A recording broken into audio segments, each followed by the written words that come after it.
السلام علیکم. میں آپ کو سنا رہی ہوں انسپکٹر نواز خان کی ایک بہت دلچسپ کہانی جس کا نام ہے جوتی، جھمکا اور جیل.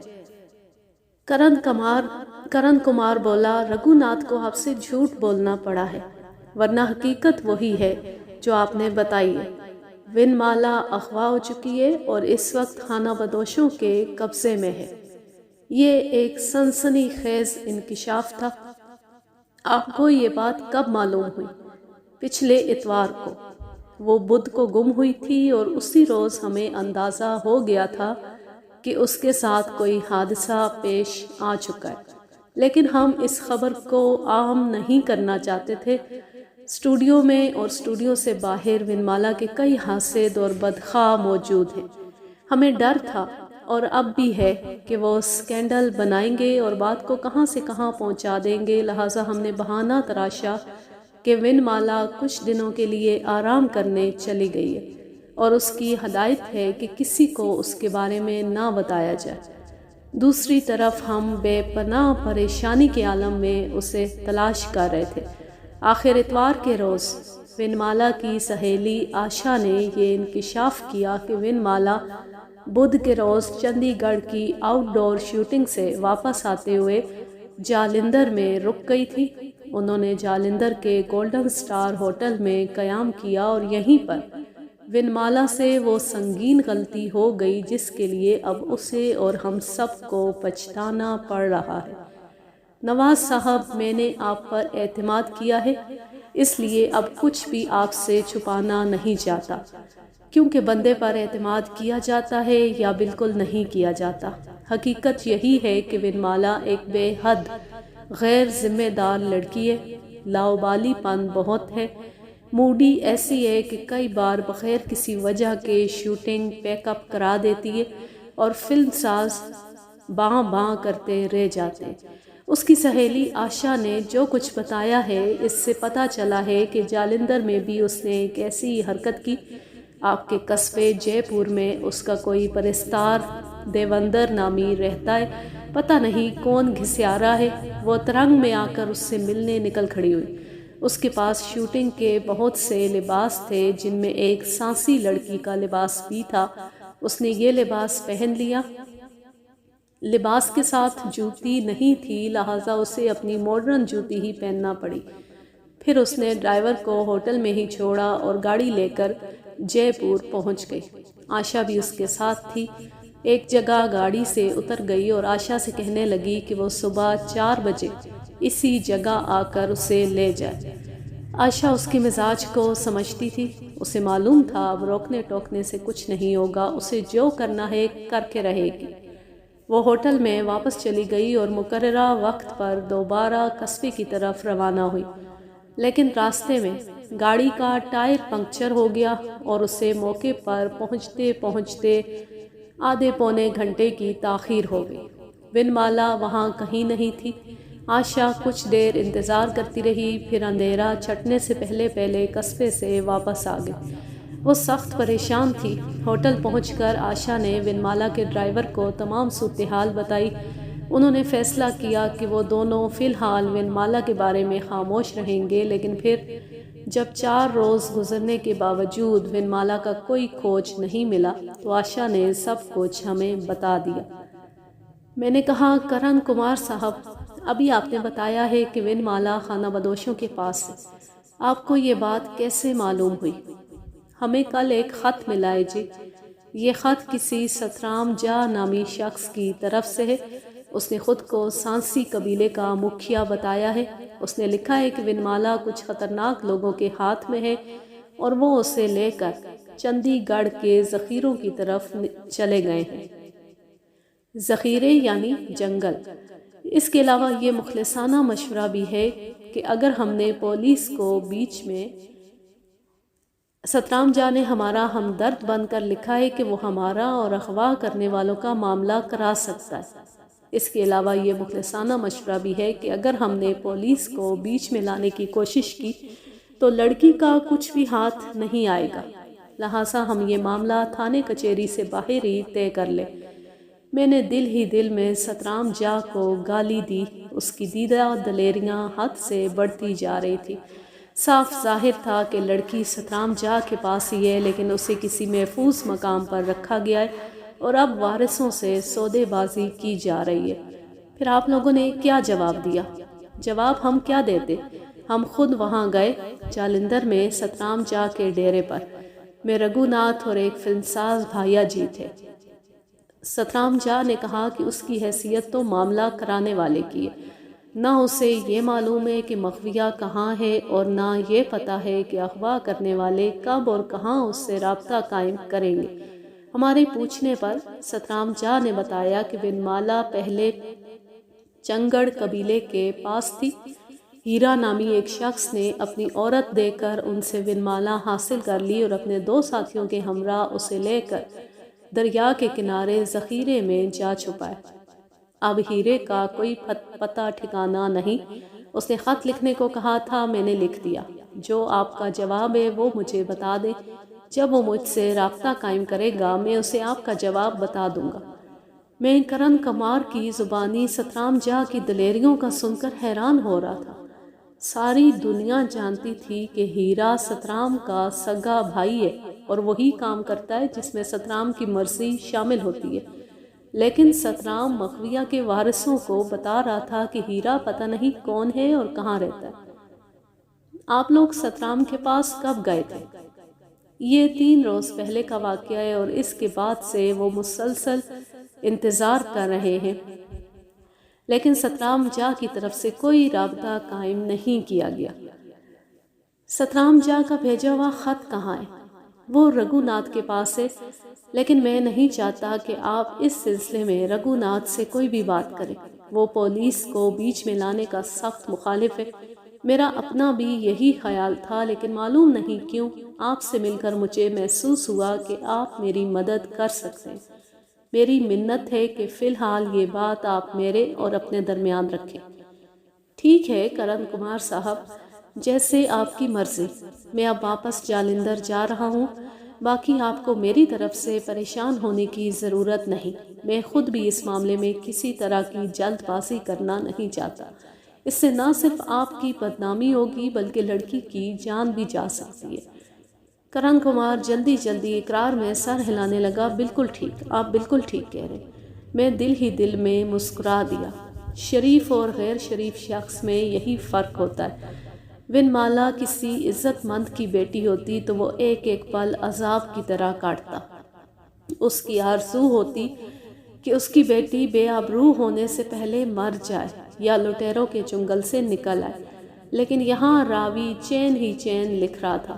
انہیں صرف ونمالا کی جان کی پرواہ تھی، عزت کا کوئی فکر فاقہ نہیں تھا۔ میں نے کرن کمار سے رخصت ہوتے ہوئے کہا، اچھا جی، آپ اجازت دیں۔ ونمالا کے سلسلے میں مزید بات کرنے کے لیے اگر آپ کل یا پرسوں جالندھر تشریف لے آئیں تو یہ مناسب رہے گا۔ آپ نے میرے منہ کی بات چھینی ہے۔ میں پرسوں ضرور آپ کے پاس حاضر ہوں گا۔ اگر اس دوران سترام جا کی طرف سے کوئی نیا پیغام آیا تو اس کے بارے میں بھی آپ کو بتا دوں گا۔ مجھے بلال شاہ کا شدت سے انتظار تھا، لیکن کھوتی کا دودھ پی کر وہ شاید زیادہ ہی بھلکڑ ہو گیا تھا۔ 4-5 روز تک اس نے کوئی خبر نہیں دی اور جب آیا تو مایوسی کی خبر لے کر آیا۔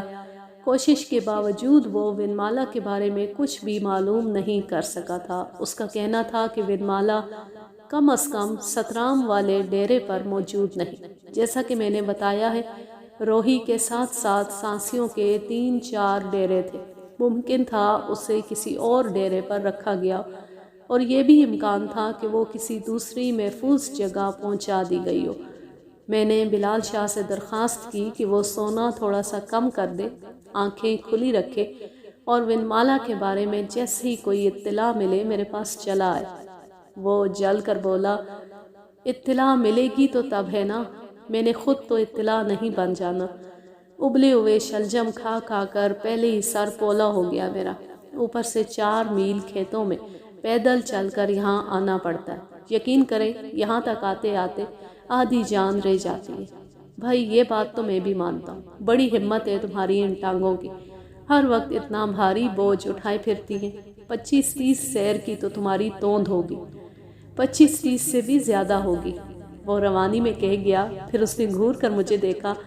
بس آپ کو میری توند کی ہی پڑی رہتی ہے، یہ نہیں دیکھتے اس توند میں کچھ ہے بھی یا نہیں۔ قسم لے لیں مجھ سے، جو پچھلے 3 ہفتوں سے میں نے تڑکے والا سالن کھایا۔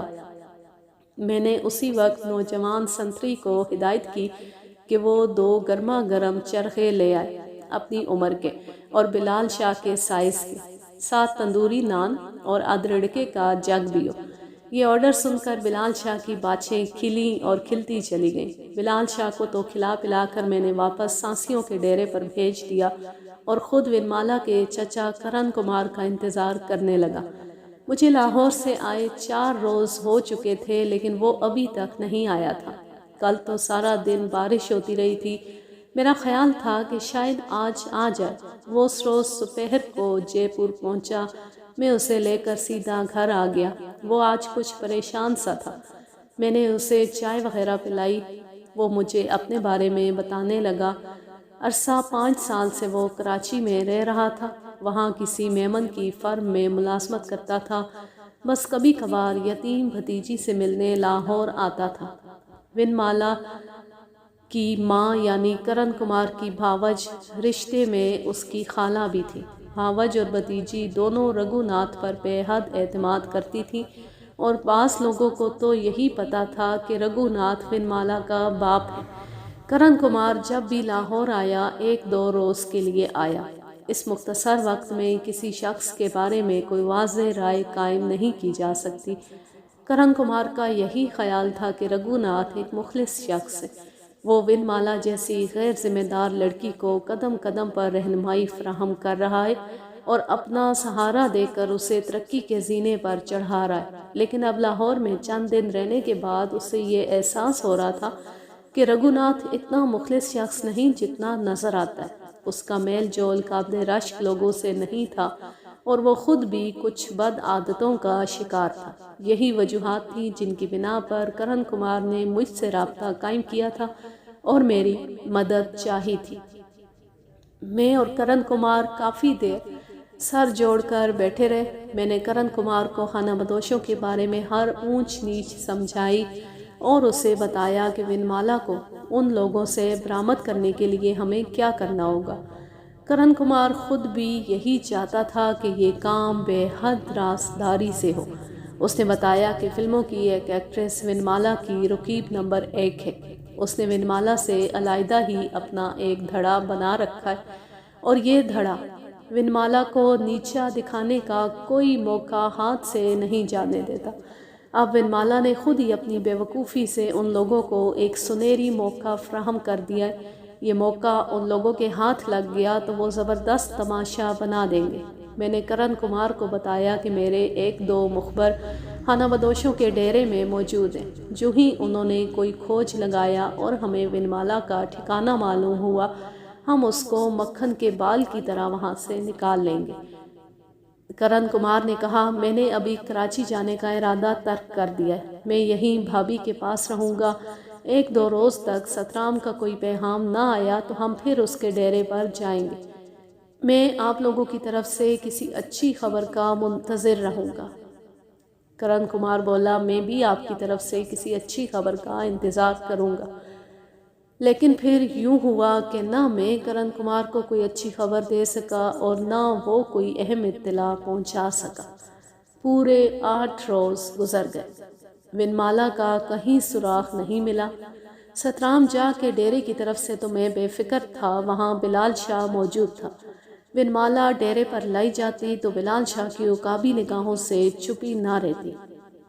باقی 3 ڈیروں کی مجھے فکر تھی، اور وہاں میں نے 2 مخبروں کو مسلسل حرکت میں رکھا ہوا تھا۔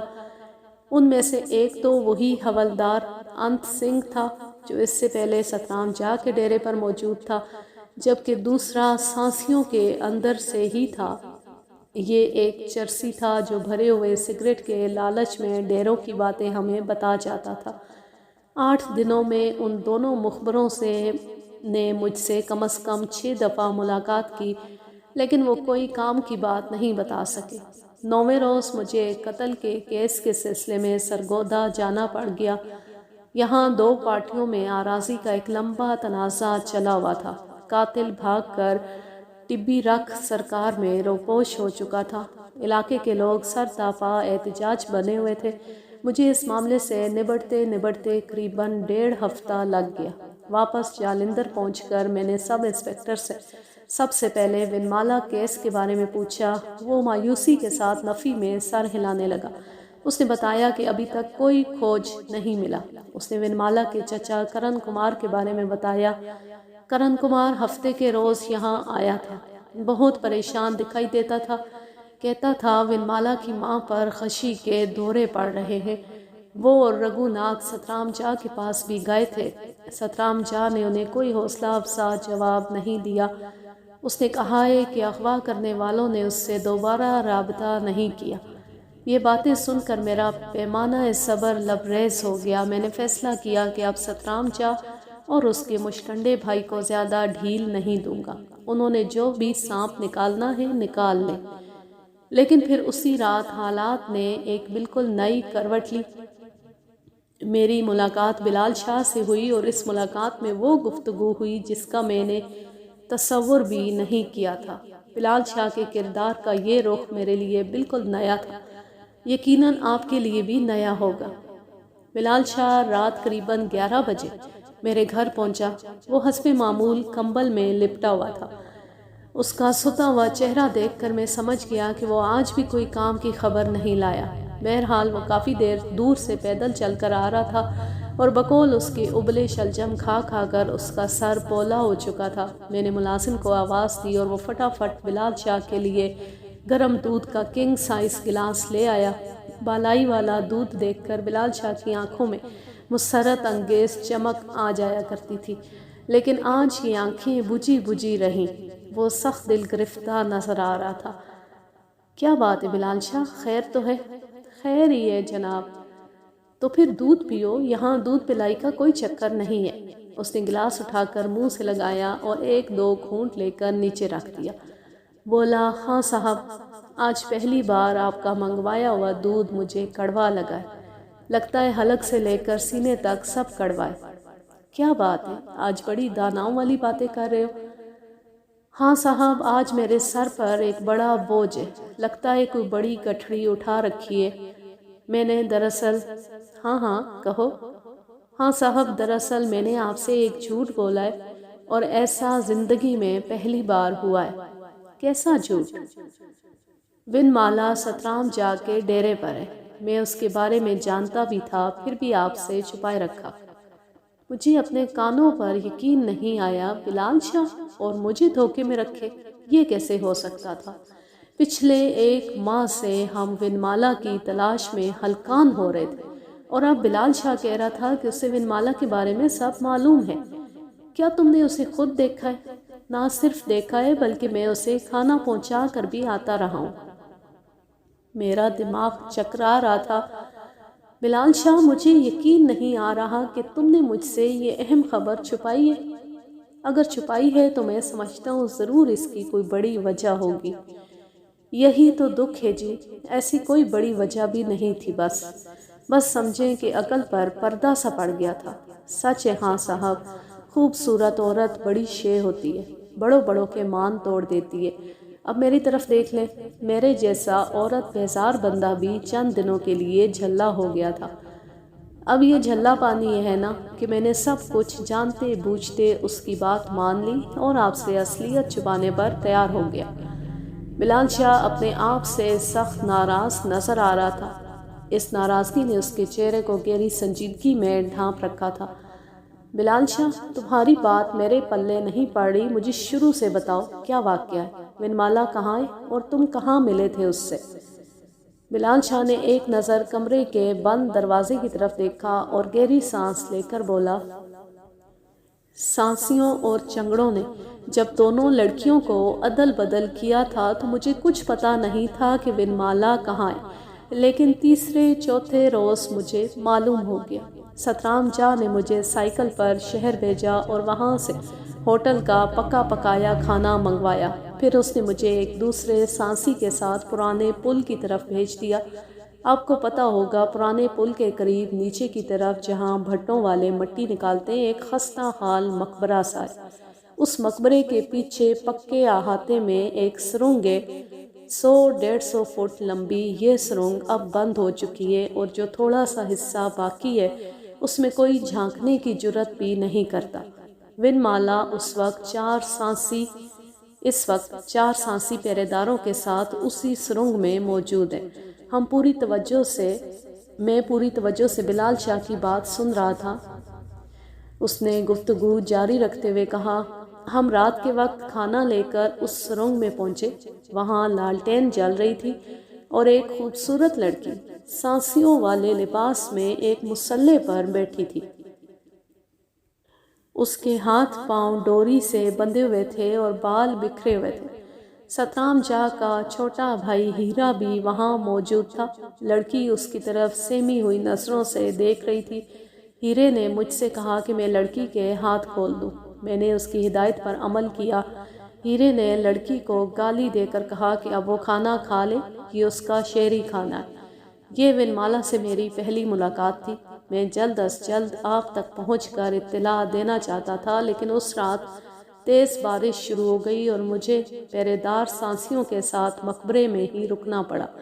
صبح منہ اندھیرے میری آنکھ کھل گئی۔ ون مالا سسکیوں سے رو رہی تھی۔ میں اس کے قریب جا بیٹھا۔ 2 سانسی باہر پہرے دار تھے، جبکہ 2 بھنگ کی پتیاں چبا کر گہری نیند سوئے ہوئے تھے۔ میں ون مالا سے باتیں کرنے لگا۔ وہ سانسیوں کو بلیوں اور کتوں کا گوشت کھاتے دیکھ چکی تھی اور ان سے بے حد خوف زدہ تھی۔ کہنے لگی، تم مجھے دوسرے سانسیوں سے مختلف نظر آتے ہو، میرے پاس رہو، مجھے ان لوگوں سے بہت ڈر لگتا ہے۔ میں اس سے کافی دیر باتیں کرتا رہا۔ میں نے اسے بتا دیا کہ میرا تعلق پولیس سے ہے اور ہم بہت جلد اسے یہاں سے نکال لے جائیں گے۔ میری یہ بات سن کر وہ حوصلہ پکڑنے کے بجائے اور بھی دہشت زدہ ہو گئی۔ میرے سامنے ہاتھ جوڑنے لگی۔ اگر تم میری بھلائی چاہتے ہو تو اس بات کو اپنے تک ہی رکھو۔ میں نہیں چاہتی یہ معاملہ پولیس میں جائے۔ اس میں نہ صرف میری جان کو خطرہ ہے بلکہ بدنامی بھی بہت ہوگی۔ پھر اس نے مجھے بتایا کہ ان لوگوں نے لاہور میں اس کے وارثوں کو پیغام بھیجا ہے اور اسے پوری امید ہے کہ وہ تاوان کی رقم دے کر اسے چھڑا لیں گے۔ میں جتنی دیر ون مالا کے پاس بیٹھا رہا وہ میری منتیں کرتی رہی کہ میں اپنے کسی افسر کو اطلاع نہ دوں، ورنہ وہ لاہور میں بلکہ پورے ملک میں کسی کو منہ دکھانے کے قابل نہیں رہے گی۔ بلال شاہ نے ذرا توقف کے بعد کہا، اس کے بعد بھی میں ہر دوسرے روز ہوٹل کا کھانا لے کر وہاں جاتا رہا۔ جب بھی ون مالا کی نظر سے میری نظر ملتی اس کی آنکھوں میں ایک ہی منت ہوتی، میں اپنے وعدے پر قائم رہوں اور پولیس میں اطلاع نہ دوں۔ وہ اتنی خوبصورت ہے خان صاحب کہ بس کیا بتاؤں۔ پھر وہ جس عاجزی سے مجھے دیکھتی تھی، یقین کرے میرا دل قابو میں نہیں رہتا تھا۔ میں نے آپ سے کبھی جھوٹ نہیں بولا خان صاحب، آج بھی نہیں بولوں گا، بس میری مت ماری گئی تھی۔ پسرور میں ہمارے اسکول ماسٹر امام دین صاحب ٹھیک ہی کہا کرتے تھے، خوبصورت عورت کے آنسوؤں میں بڑی طاقت ہوتی ہے۔ پہاڑ جیسا بندہ بھی اس 2 قطرے پانی میں ککھ کی طرح بہہ جاتا ہے۔ میں حیرت سے بلال شاہ کی طرف دیکھ رہا تھا، وہ جو بچوں کی ٹیم پیدا کرنے کے بعد عورت کے نام سے بدکتا تھا اور دوسروں کو بھی بدکاتا تھا، نرم گرم باتیں کر رہا تھا۔ بلال شاہ نے سلسلہ کلام جاری رکھتے ہوئے کہا، اللہ معافی دے، میری نیت میں کوئی فطور نہیں تھا، بس کیا کہنا چاہیے، ایک ترس سا آنے لگا تھا اس پر۔ میں نہیں چاہتا تھا کہ جو وعدہ میں نے اس سے کیا ہے وہ توڑ دوں اور اس وجہ سے وہ کسی مصیبت میں پڑ کر ساری حیاتی مجھے بد دعائیں دیتی رہے۔ میں نے کہا، ٹھیک ہے، اگر تمہارے والی وارث تمہیں یہاں سے نکال سکتے ہیں تو ان کا انتظار کر لو۔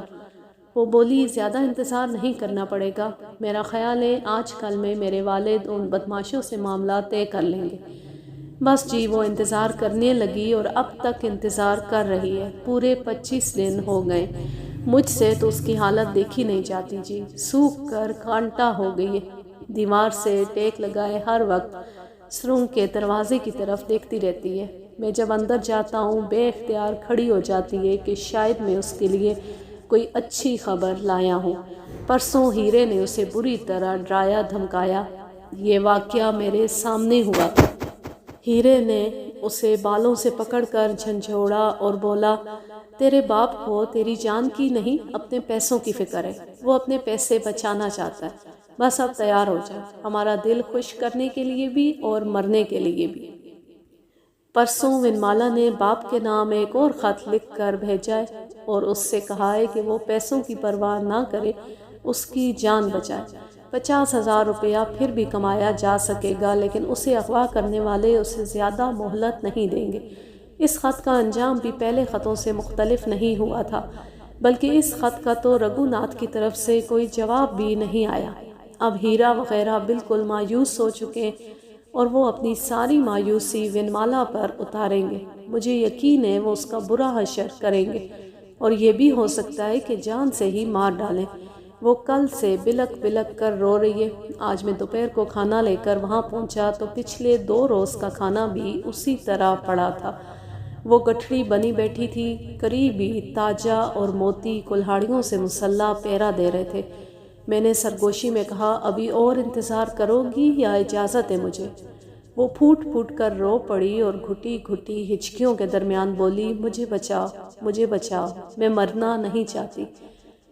رات تاریک تھی اور سردی جان لیوا تھی۔ ہماری جیپ کچے پکے راستے پر ہچکولے کھاتے کافی رفتار سے روہی نالے کی طرف جا رہی تھی۔ جیپ میں میرے ساتھ بلال شاہ اور سب انسپکٹر فرزند علی کے علاوہ 2 ہیڈ کانسٹیبل اور 2 رائفل مین بھی تھے۔ ڈرائیونگ میں خود کر رہا تھا۔ ہم کچے میں 3 میل کا طویل چکر کاٹ کر شمال کی جانب سے پرانے پل کے پاس پہنچے۔ اس طرح ہمیں خانہ بدوشوں کی بستیوں کے پاس سے نہیں گزرنا پڑا۔ پرانے پل اور مقبرے سے 1 فرلانگ دور ہی ہم نے جیپ گھنے درختوں میں روک دی اور ٹارچیں سنبھال کر پیدل ہی پل کی طرف روانہ ہوئے۔ یہاں نالے کے ساتھ ساتھ اینٹیں تھاپنے والوں نے مٹی کھود کر بڑے بڑے گڑھے بنا رکھے تھے۔ ان گڑھوں کے پاس ہی وہ تاریک خستہ حال مقبرہ کسی آسیب کی طرح سر اٹھائے کھڑا تھا۔ مقبرے کی چاروں طرف جھاڑیاں تھیں اور بھنگ کے پودے تھے۔ بڑی اجاڑ سی جگہ تھی۔ میں بلال شاہ سے مقبرے اور سرنگ کا نقشہ معلوم کر چکا تھا۔ بلال شاہ کا کہنا تھا کہ 2 پہرے دار سرنگ کے اندر ہوں گے اور 1 یا 2 باہر۔ پہرے داروں کے پاس 2 پستول ہیں، ایک باہر ہوگا اور دوسرا سرنگ کے اندر۔ باقی دونوں افراد کلہاڑیوں سے مسلح ہوں گے۔ سرنگ کا دروازہ مضبوط لکڑی کا تھا اور اندر سے بند رکھا جاتا تھا۔ ہم بے حد احتیاط سے چلتے اس مقام پر پہنچ گئے جہاں سے مقبرے کا عقبی احاطہ دکھائی دیتا تھا۔ سرنگ کا دروازہ اسی احاطے میں تھا۔ ایک برآمدے میں بلال شاہ نے مجھے مدھم روشنی دکھائی اور بولا، یہاں پرالی بچھی ہوئی ہے، باہر والے پہرے دار یہاں بیٹھتے ہیں۔ میرا خیال ہے اس وقت بھی وہ لالٹین کی روشنی میں تاش کھیل رہے ہوں گے۔ میں نے اپنا ریوالور چیک کیا اور سیفٹی کیچ ہٹا کر دوبارہ ہولسٹر میں رکھ لیا۔ ہیڈ کانسٹیبل عمر دراز بھی پوری طرح تیار تھا۔ پروگرام کے مطابق اسے میرے ساتھ آگے جانا تھا۔ میں نے باقی عملے کو ایک بار پھر ضروری باتیں سمجھائیں۔ اگر میں اور عمر دراز دونوں پہرے داروں کو بغیر کسی شور شرابے کے قابو کرنے میں کامیاب ہو جاتے تو سب انسپکٹر اور رائفل مین کو اپنی جگہ موجود رہنا تھا۔ دوسری صورت میں انہیں بھاگ کر سرنگ کے دروازے پر پہنچ جانا تھا، اور اگر دروازہ کھلتا اور کوئی اندر سے برآمد ہوتا تو اس کی مزاج پرسی کرنا تھی۔ میں اور عمر دراز جھک کر چلتے ہوئے ڈھلوان اترے۔ بھنگ کے پودوں میں سے گزر کر احاطے میں پہنچے تو لالٹین کے قریب بیٹھے ہوئے 2 ہیولے صاف نظر آنے لگے۔ ایک شخص کے کندھے کی کلہاڑی بھی اب صاف دکھائی دے رہی تھی۔ ان دونوں سے بچ کر سرنگ کے دروازے تک پہنچنا ناممکن تھا۔ ہم دونوں اوندے لیٹ گئے اور گہری تاریکی میں دیوار کے ساتھ ساتھ بے آواز رینگتے ہوئے پہرے داروں کے قریب پہنچ گئے۔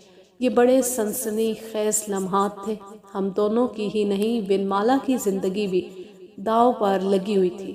یوں لگتا تھا ہمارے سانسوں کی آواز بھی پھنکار بن کر خاموشی میں گونج رہی ہے۔ اب پستول بردار پہرے دار سے میرا فاصلہ صرف 3 گز تھا۔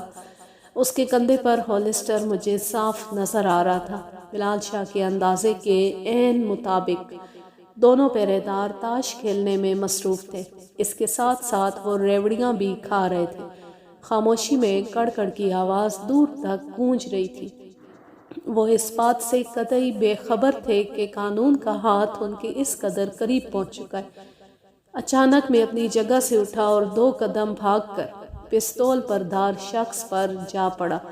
میرا بایاں ہاتھ سیدھا اس کے پستول پر آیا۔ پستول باہر کھینچنے میں مجھے ذرا سی بھی دقت نہیں ہوئی۔ مکھن کے بال کی طرح پستول میرے ہاتھ میں آ گیا۔ پستول بردار اونڈے منہ میرے نیچے گرا اور لالٹین اس کے سر کی ٹکر سے لڑک کر دور جا گری۔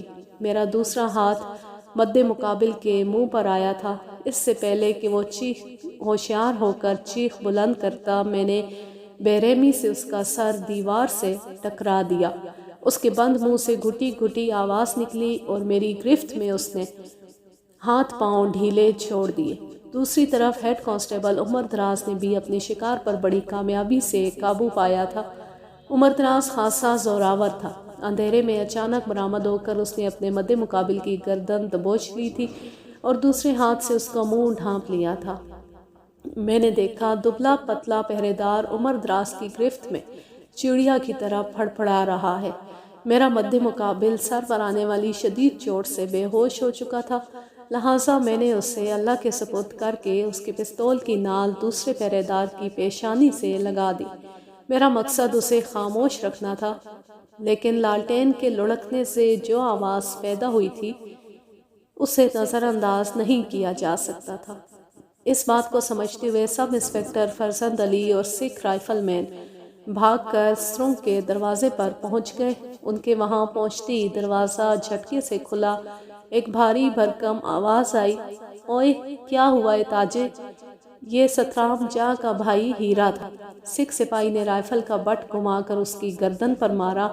بڑی شاندار ضرب تھی۔ ہیرا لڑکھڑا کر دور جا گرا۔ اس کے پاس پستول تھا، لہٰذا سب انسپکٹر نے ایک لمحہ ضائع کیے بغیر چھلانگ لگائی اور اسے چھاپ لیا۔ عین اس وقت میری نگاہ سرنگ کے ادھ کھلے دروازے سے اندر گئی۔ سرنگ کے اندر روشنی تھی۔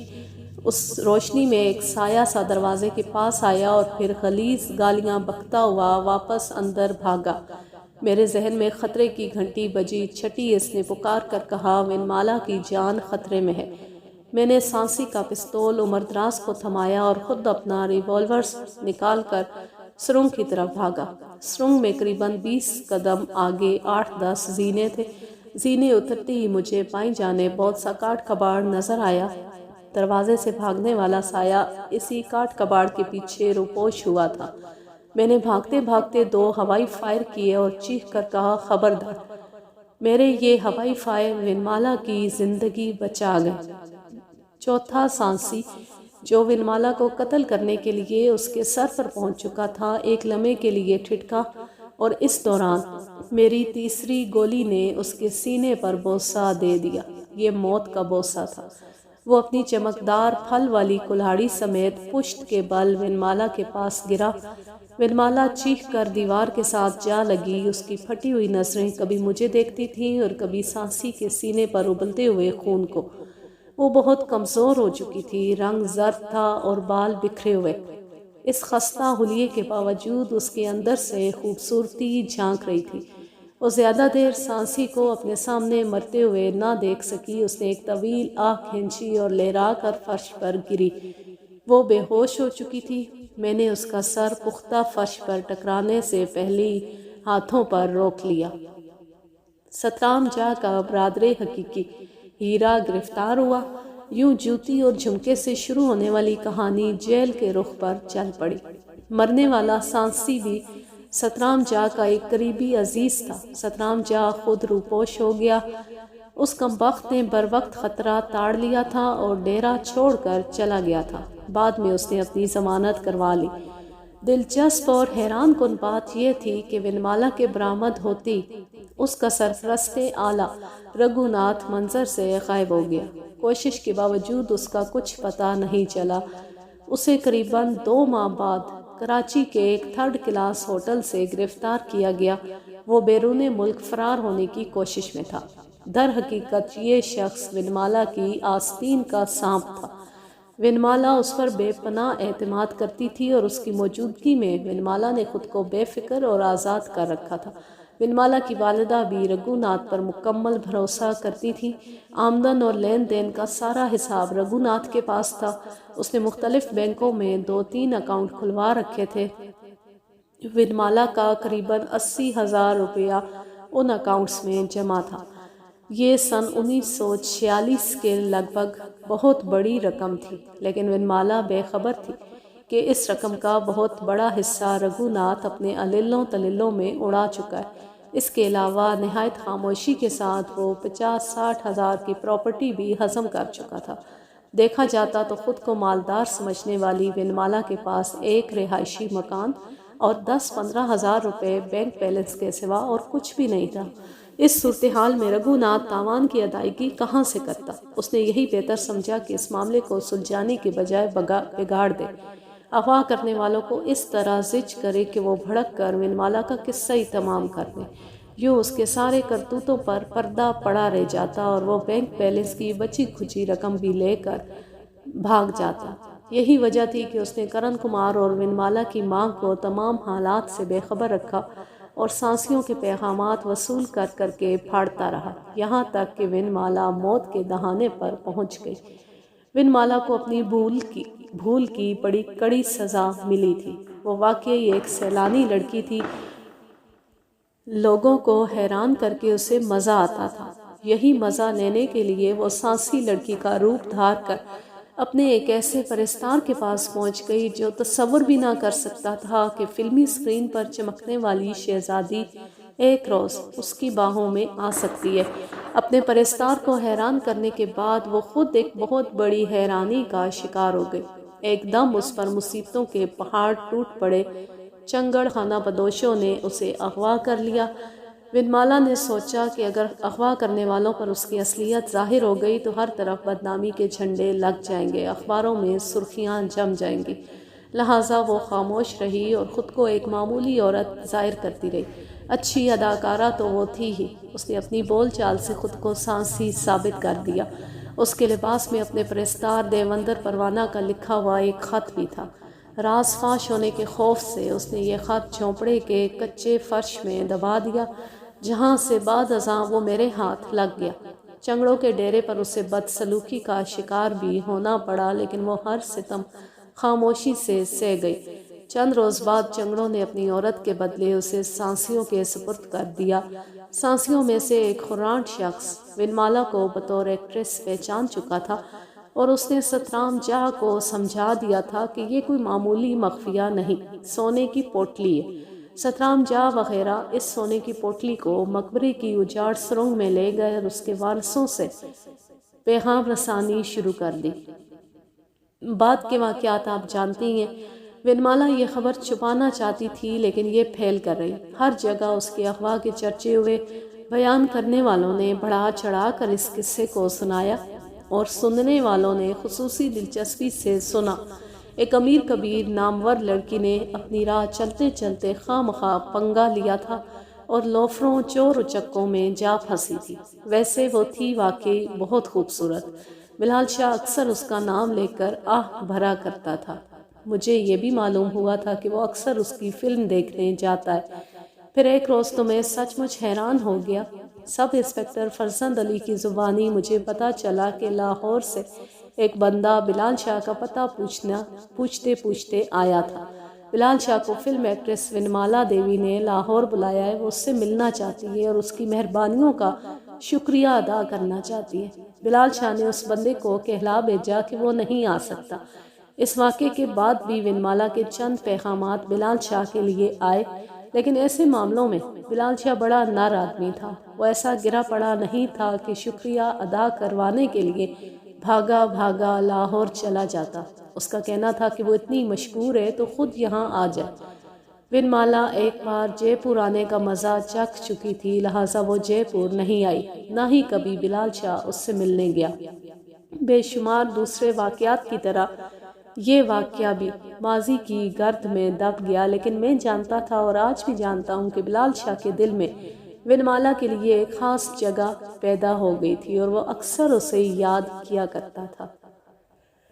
یوں یہ کہانی اپنے اختتام کو پہنچی. اب میں لیتی ہوں آپ سے اجازت. جا رہے ہیں، خوش رہیں، شاد و آباد رہیں، ہنستے مسکراتے رہیں. اللہ حافظ. اللہ نگہبان.